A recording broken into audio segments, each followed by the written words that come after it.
بسم اللہ الرحمن الرحیم۔ کچھ عرصہ پہلے ایک ٹی وی چینل پر ایک میاں بیوی کو بطور مہمان بلایا گیا۔ بیوی کی خاصیت یہ تھی کہ جب بھی روٹی پکاتی تھی روٹی پر لفظ اللہ لکھا ہوا آ جاتا، اور شوہر کا کہنا تھا اس کی کمر پر کلمہ لکھا ہوا ہے، اور خواب میں اسے حضور صلی اللہ علیہ وآلہ وسلم نے پھول، دودھ کا گلاس اور ایک جائے نماز عطا کی تھی۔ اس چینل پر یہ ساری چیزیں بطور ثبوت دکھائی گئی۔ ٹھیک 2 ماہ بعد پھر دوبارہ خبر آئی کہ وہ دونوں میاں بیوی ڈرامے باز تھے۔ ان دونوں کو پولیس نے پکڑ لیا۔ ان دونوں نے اپنا جرم قبول کر لیا۔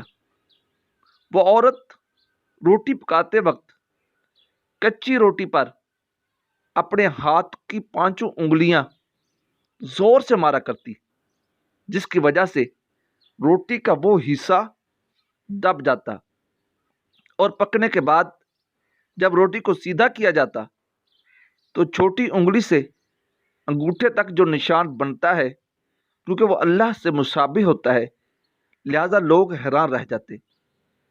شوہر صاحب کی چالاکی یہ تھی کہ انہوں نے بازار سے ایک جائے نماز خریدی، دودھ کا ایک گلاس لیا اور کچھ پھول خرید کر انہیں 2 دن تک مسلسل عطر میں ڈبوئے رکھا، اور اسی دوران ٹیٹو بنانے والے سے اپنی کمر پر کلمہ طیبہ نقش کروا لیا۔ لوگ چونکہ ایسی باتوں میں جذباتی ہوتے ہیں، لہذا کسی میں سچائی جاننے کی ہمت ہوئی نہ کوئی اعتراض ہوا۔ دونوں میاں بیوی نے اپنے اعترافی بیان میں تسلیم کیا کہ اس عمل کے بعد نہ صرف ان کی بے روزگاری یکدم ختم ہو گئی، بلکہ عقیدت مندوں کے بھی انبار لگ گئے۔ حضرت علی علیہ السلام نے فرمایا، جھوٹ بول کر جیت جانے سے بہتر ہے سچ بول کر ہار جاؤ۔